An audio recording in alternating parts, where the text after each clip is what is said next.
දිවි පරුදුවෙන් මා රටවැසියා වෙනුවෙන් සටන් කළ යුතුයි. පලා යන්නේ ආරක්ෂාව නිසයි රජතුමනි. රටක් සම්බුද්ධ ශාසනයත් ආරක්ෂා වෙන්නේ ඔබ වහන්සේගේ ආරක්ෂාව මතයි. ඒ නිසා වහා පලා යන්න රජතුමනි. එලෙස රටක් සම්බුද්ධ ශාසනය රැක ගැනීම නිසා වට්ටගාමී නොහොත් වලගම්පා රජතුමා සැඟව සිටි ස්ථානයක් කරා වර්තමානයේ සොයා යෑමයි මේ. මා ඇවිද යන මේ මාර්ගය පටු පාරක් වන අතර කැලේ මැදින් විසගෝස සර්පයෙන් සතුන් අතරින් ගමන් කරන්නට සිදු වෙනවා. මෙය භාවිතා කළ පළමු පාර වන අතර මෙහෙට පාරවල් දෙකක් පමණ තිබෙනවා. මා ගමන් කරන්නේ රත්නපුර කරවිට මාර්ගයෙන්.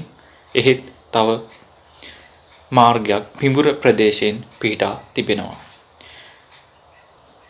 මෙම විහාරයට යන සෑම කෙනෙක්ම සිරිපාදයට යනවා වගේම තමාගේ ඉඩකඩම් දේපල වෙනත් කෙනෙකුට පවරා අතීතයේදී මෙය විහාරය කරා ගමන් කර ඇති බව අතීතයෙන් පැවතවෙන කතාවක්. මක් නිසාද මෙය ගමන ඉතාමත් භයංකර ගමනක්.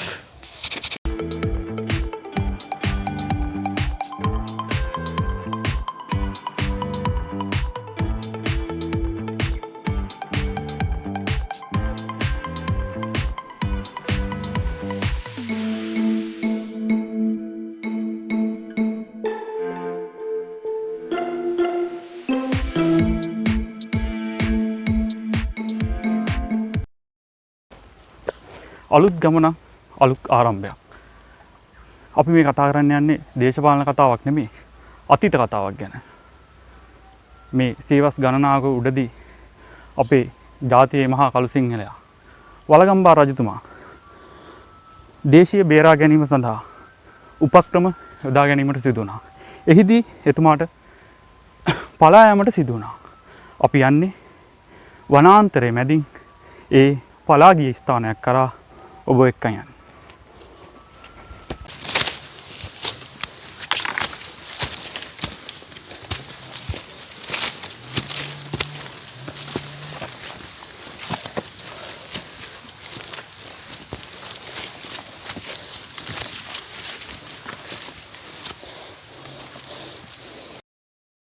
අවුව ටිකක් වැටීගෙන එන්නේ. අපි ඉක්මනට උඩට යන්න ඕනේ. නැත්තම් හවස් වෙන්න මේ තෙත් කලාපනේ වැහිබර කාර්ගුණයකින් තියෙන්නේ. කොයි වෙලාවෙ වහිද්ද දන්නේ නැහැ. ඒකින්ද එන්න මාත් එක්ක.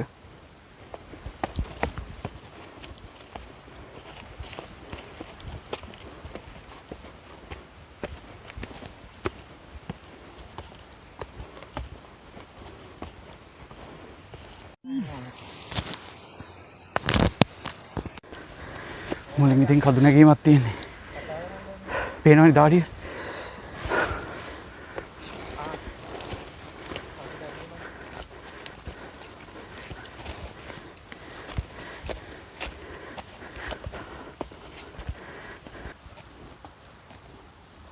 කූඩැල්ලෝ විමානේ. මේ මයි කකුලෙත් කූඩැල්ලෝ දැන් නැගීගෙන එන්නේ උඩට. මේ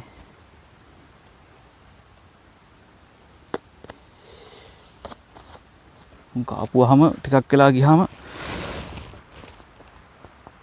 තුවාල වෙනවා. ඒකින්ද මගේ බෑග් එකේ තියෙනවා පොඩි බාම් එකක්. ඒක මම ගා ගන්නවා. උස්සලා. එතකොට උන්ට බෑනේ උඩට නගින්න.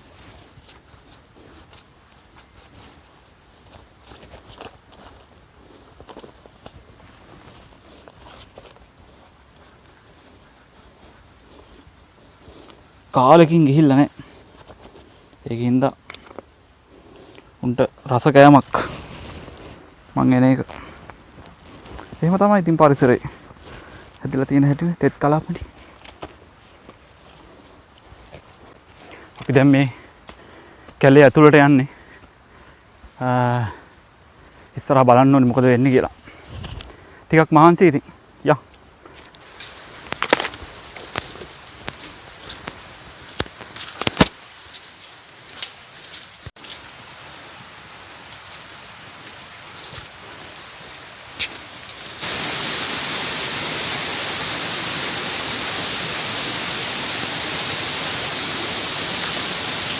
පාරක සබ්ජෙක්ට් වෙනවා.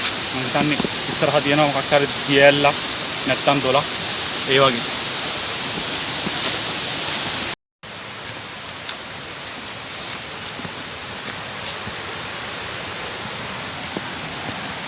දැන් නම් දොළ පාර ඉතාමත් ළඟයි. මං යන පාරට හමු වෙන්න. කොයිද ඉම්මන්ට යන්න බෑ. මහ වනාන්තරේ සත්තු ඉන්නවා.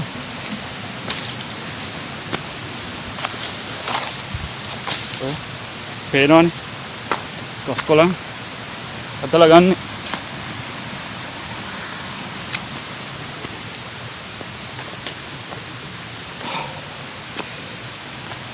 මොකද ඉතින් හිතෙන්නේ?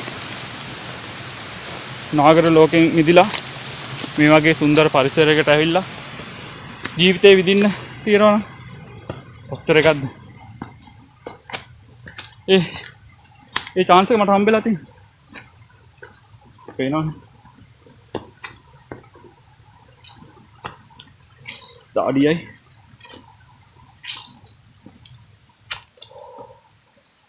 ඒ දාඩිය උනත් මේ එච්චර ඇඟට දැනෙන්නේ නැහැ. මොකද මේ ගස්වල තියෙන සිසිලස ඇඟට දැනිලා විඩාව ටිකක් අඩු කරනවා. වැස්සක් ආවා. ඒක හැබැයි දැන් නැහැ. ඔබට පේනවද මේ ගියතේ යා? මේ කළු අතරින් නැතිනම් නැවිලා. ලස්සනට වර්ණවත් කරලා තියෙන පරිසරය. දැක්කම ඕනම කෙනෙකුට හිත ඇදිලා යනවා. ගෝසාකාරී පරිසරයෙන් මිදලා මේ වගේ වනාන්තරයකට ගිහින් මේ වගේ වතුර ටිකක් ගාව ඉඳගෙන ඉන්නකොට මොනවද අපට දැනෙන්නේ? මං හිතන්නේ එදත් වලගම්බා රජතුමා මේ කැලේ අස්සෙන් දිව යන්නේ. තම රට ජාතිය බේරා ගැනීම. උපක්‍රම යොදන්නේ. මේ කල් වලට කතා කරන්න පුළුවන් නම් තියාගන්න. එදා කොහොමද මොකද්ද මේ අපි ඉස්සර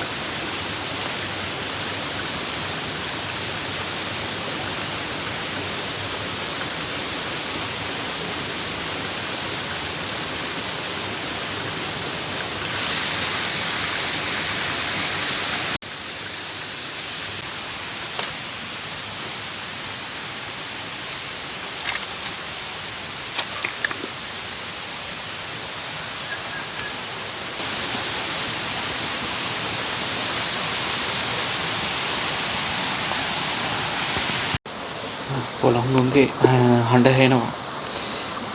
විශාල වශයෙන් මේ මම හිතන්නේ මේ හරිය පොළොංගු ඉන්න ඉක්මන් කරලා යන්න ඕනේ. මොකද මේ පන්න දෂ්ට කරනවා. ජීවිතේ වටින මොනවා නැතත් මට කැලෙන් එළියට හම්බෙන්න ඉන්නේ ගන්න නැති වෙයි නැත්තම්. ගල් අතරේ කොහින්මද කියලා දන්නේ නැහැ. විශාල වශයෙන් නෑ. ඒ වගේම පොළොංගුගේ ගඳත්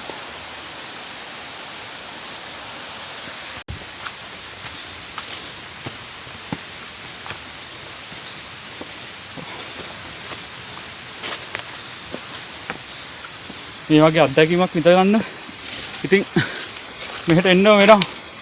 නැත්තම් මේ මට මේ ගස් වලින් ලැබෙන සිසිලස ඒ වගේම හඬවල් මට ඇත්තටම හොඳ ෆීලින් එකක්.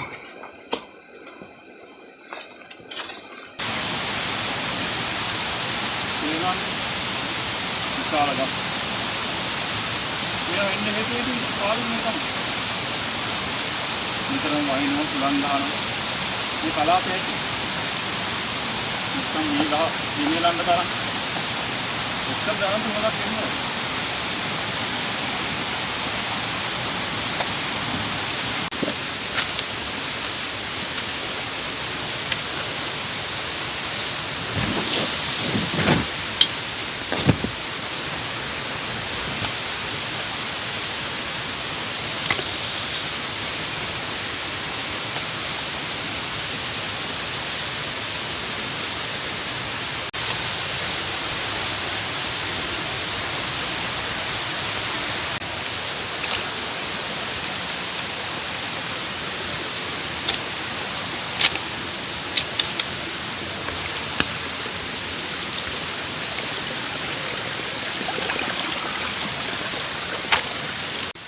මුදල් හංගගෙන ඉන්න වස්තු. ඒ කියන්නේ ජලය. මම ඇත්තටම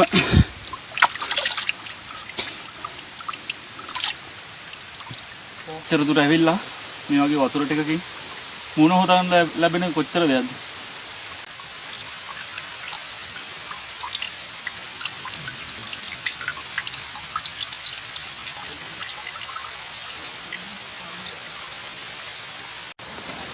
තෙත්මෝසම් වනාන්තරවල වාර්ෂික වර්ෂාපතනය මිලිමීටර් 2500ක් 1800ක් වන අතර උස මීටර් 1000ක් පහළ භූමිවල පිහිටා ඇත. කන්නරිය විහාරකලේ ලෝක උරුම සිංහරාජය මෙම පරිසර පද්ධතිය නියෝජනය කරයි. මෙම වනාන්තර ගංගා සඳහා වැදගත් ජල පෝෂක ප්‍රදේශයකින් යුක්ත වේ. ලංකාවට ආවේනික පක්ෂීන් 1000කට වඩා මෙහි ජීවත් වේ. එවැනි පක්ෂීන් අතරින් ලංකා ගිරිමැලිත්තා, ලයදුඹුර මීමැස්සා, අලු කෑඳැත්තා, සේල ලිහිණියා, අලු ගිරවා වැනි පක්ෂීන්ද ලංකාවට ආවේනික ඇටිකුකුලා සහ ලංකා අරංගයා තර්ජනයට ලක් වූ පක්ෂීන් ලෙස ලයිස්තුගත කර ඇත.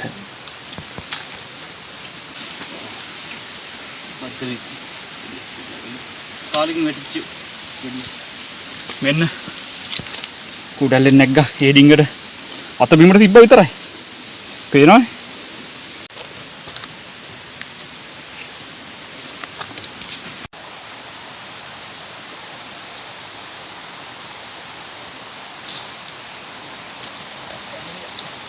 අපි මැදින් යන ගමනක් පේනවනේ. කාලගුණය මිනිසුන්ට වගේ නෙමෙයි පරිසරයටත් බලපාලා තියෙන මේ රුස්ස ගස් කඩාම ඉట్లా තියෙන කොච්චර හුලඟ බලපෑමක් තියෙනවද?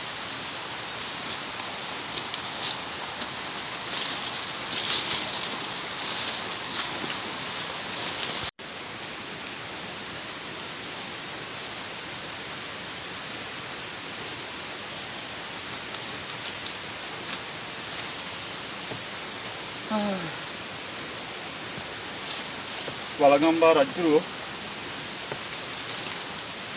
එදා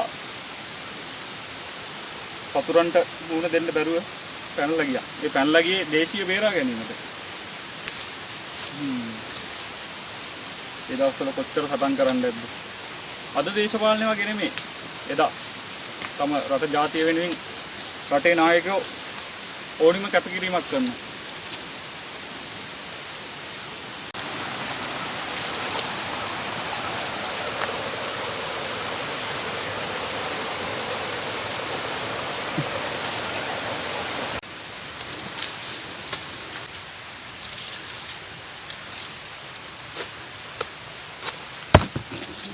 දැන් නම් ගොඩක් දුර ආවා. ලේස.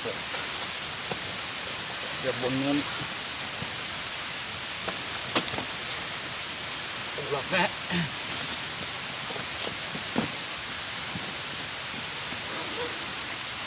මාරේ යනක් තියෙන.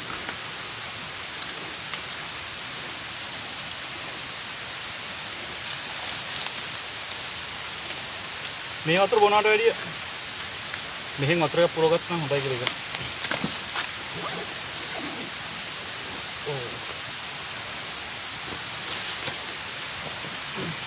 ආයි ගමන ආරම්භ කරන්න ඕන.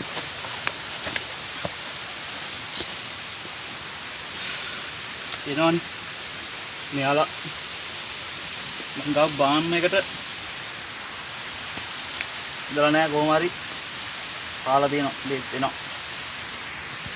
පන්ති පිටින් නැගලා තියෙන.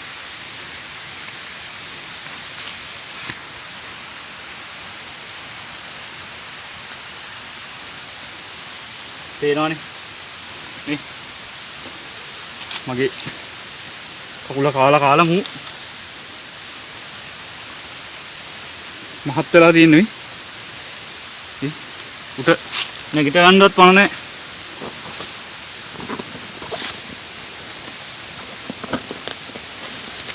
ආයි බාම් ටිකක් දාගන්න. නැත්තම් මේ කකුල ගන්න දෙයක් නැති වෙනවා.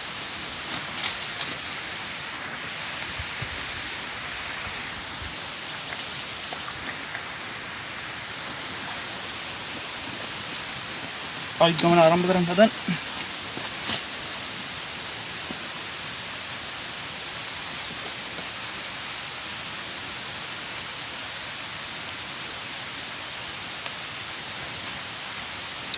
ඔබට මතක ඇති අපි මේ යන්නේ වලගම්බා රජුරෝ සැඟව සිටි ස්ථානයක් කරා.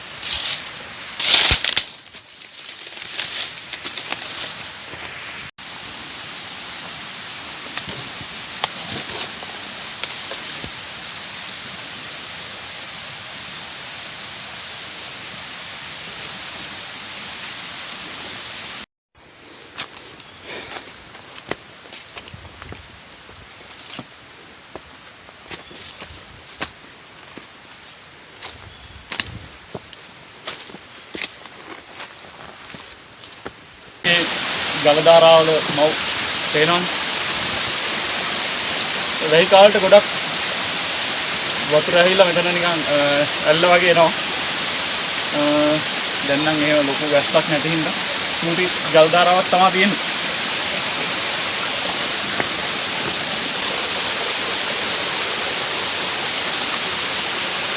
තෙත්කලාපීය ශාක මීටර් 30ක් 45ක් දක්වා උසට වැඩේ. මෙම ශාකවල තුරුමුදන් ඉතා ඉහළින් විසිරී තිබේ. බටුනා, ඇටඹ, බෙරළිය, දියන, හරිත්ත, ලියන්වැල්, දෙල් ආදී වශයෙන් ශාක විශේෂ බොහොමයක් මෙහි දක්නට ලැබේ. ශාක කුල 147ක්, ශාක ගණන 119ක් හා ශාක විශේෂ 211ක් මෙහි දක්නට ලැබේ. පස සාමාන්‍යයෙන් ආම්ලික වන අතර පෝෂක පදාර්ථ වලින් හීනය. අධික ශාක සංයුක්තයෙන් යුක්ත වන මේ ශාක විශේෂ 4කට බෙදා දැක්විය හැකියි. නිරු ශාකය, වියන් ස්තරය, උපවියන් ස්තරය, යටි වියන් ස්තරය ආදී වශයෙන්.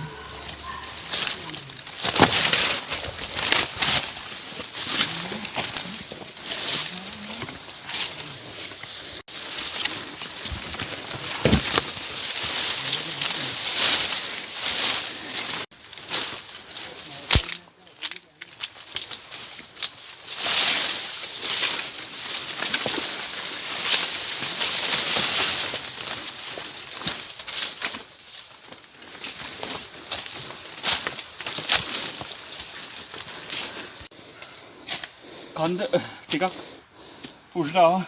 කිලෝමීටර් 3ක් වගේ පේනවනේ. මම මේක දකලා නැවතුනේ. මුල් රටාම වල තියෙන පරිසරයේ සුන්දරත්වය. වල තියෙන උඩටම මේ ආදරෙන් වෙලිලා ගිහිල්ලා තියෙන්නේ.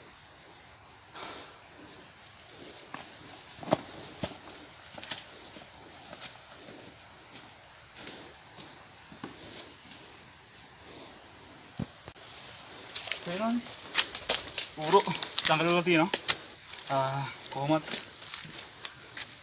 පැය දෙකක් තුනකට කලින් තාම මේ පස්තට්ටුව උණුසුම් පස්වල රස්නේ දැනෙනවා. ඒ කියන්නේ මේ අපිව දැකලා දුවලා තියෙනවා.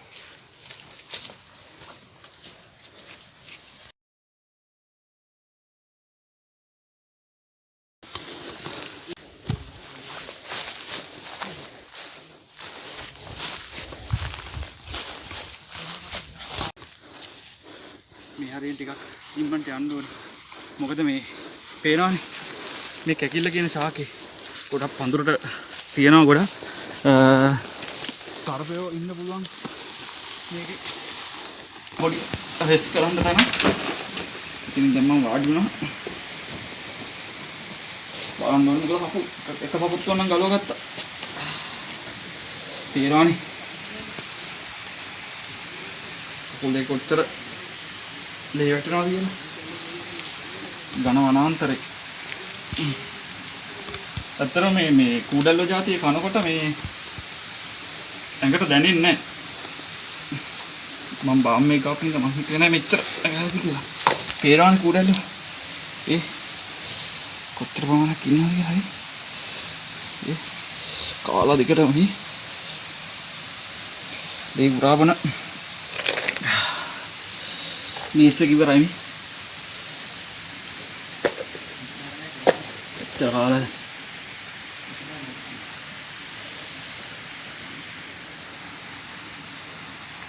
දැන් තමයි කැක්කුම එන්නේ. කුඩැල්ල කාලා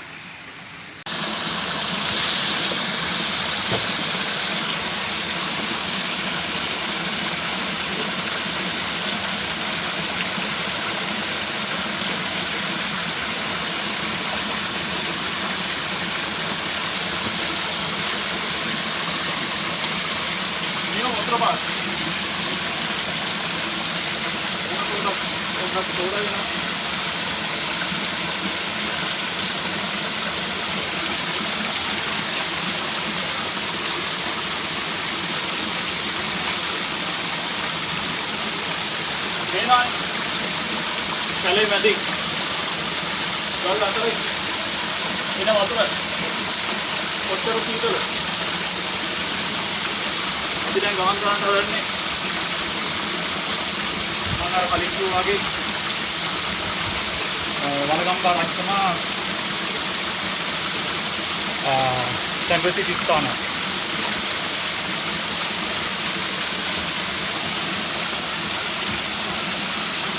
මාර්ග විතරයි කිලෝමීටර් 7ක් විතර ආවා.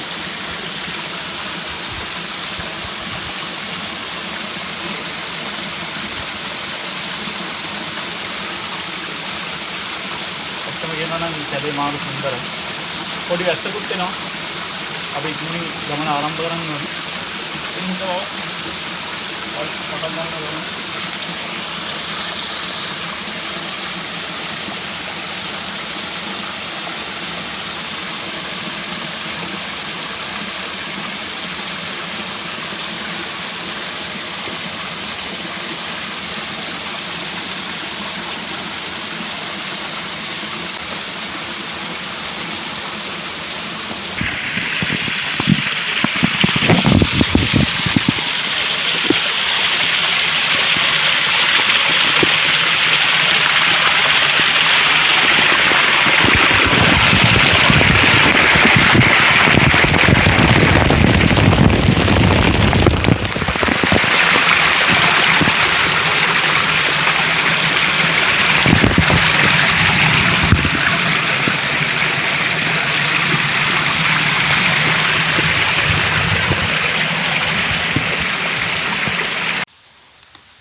ඉතින් ඔන්න ගුහාව කිට්ටුවටම ආවා. පඩිපෙළ තරණය කරලා විඩාබාර ගමනක්. ඒත් සුන්දරයි. වලගම්බා රජතුමා මේ ගල්තලාවෙන් පැන යන්න දැන් සැඟව සිටින්නේ නැති. මේ ගල්තලාව මුදුනටම චූටි චූටි ගස් තියෙනවා. ඇත්තටම සුන්දරයි. දැක්කාම ඉතින් මාර සතුටක් දැනෙන්නේ මේ වගේ තැනකට ආපු එක ගැන. අපි යමු ස්ථාන.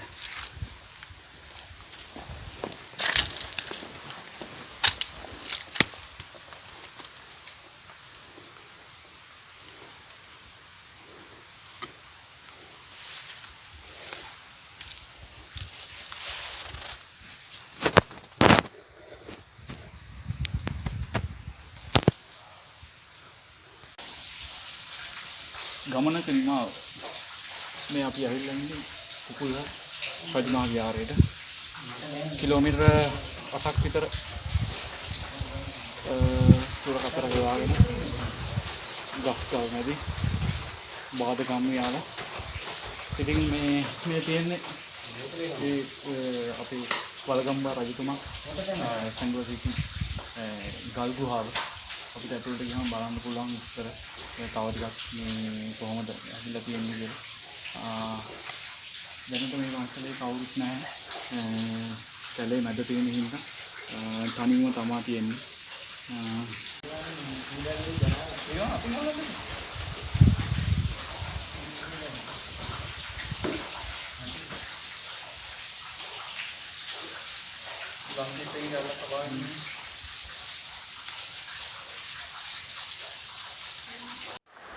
ක්‍රිස්තුපූර්ව 103 වැනි සියවසේ වලගම්බා රජතුමා මේ ගල්තලාවේ දිව එන්නට ඇති. මේ ගල් ඒවාට සාක්ෂියක් ගෙන දෙනවා. මේ ඔබ දකින චිත්‍ර රූප පිළිම ප්‍රතිසංස්කරණය කර ඇත්තේ අපගේ අනාගත ජනතාවට දැක ගැනීම පිණිසයි. ඒ වගේම මෙම ස්ථානය පන්සලක් ලෙස ප්‍රතිසංස්කරණය කර එය දිගටම පවත්වාගෙන යාමට විශාල දායකත්වයක් ජනතාව විසින් ලබා දී තිබෙනවා.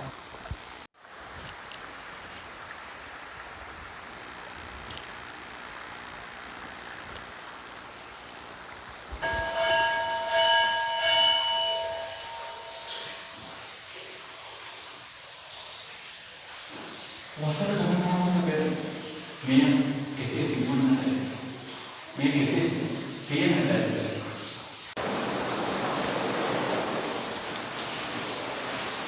ඔබට මේ නැත් දෙන්න පුළුවන්.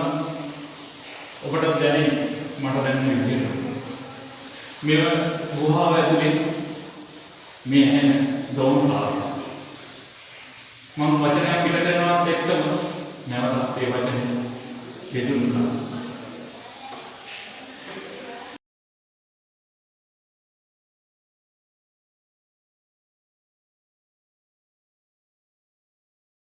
පොජුල් විහාරයටයි මේ විහාරයටයි යන්නේ ආගිය මම මාර්ගයට තමයි මිනිස්සු කියන්නේ.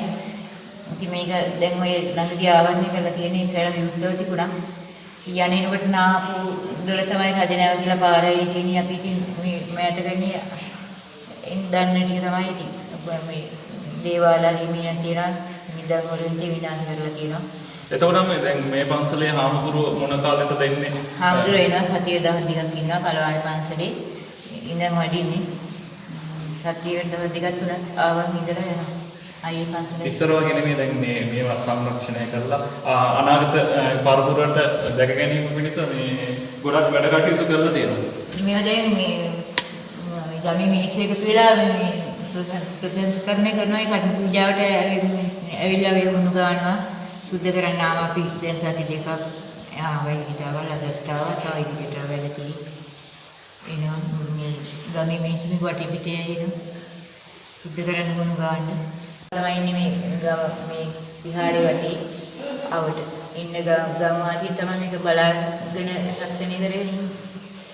ඒගොල්ලෝ එනවා නිතර මේ ඇවිල්ලා ඉන්න අය මේ පිඹුර ප්‍රදේශේ තමයි ඉන්න හාමුදුරුවෝ දානේම හදාගන්න කුඹුර අක්කර ගණනාවක් තියෙනවා.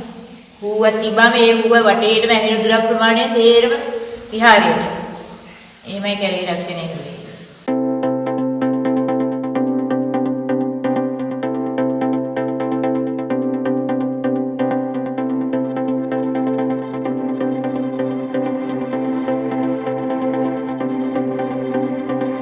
පියවරින් පියවර තබන වාසයේම වසර 12ක කාලයකින් පසු තම රට ජාතිය බේරාගත් වට්ටගාමිනී අභය කුමාරයා නොහොත් වලගම්බා රජතුමාට මෙම ගල්තලාව තම උපක්‍රම ශීලී ජයග්‍රහණය සඳහා උපකාරී වන්නට ඇති බව ඉතිහාසයෙන් සඳහන්.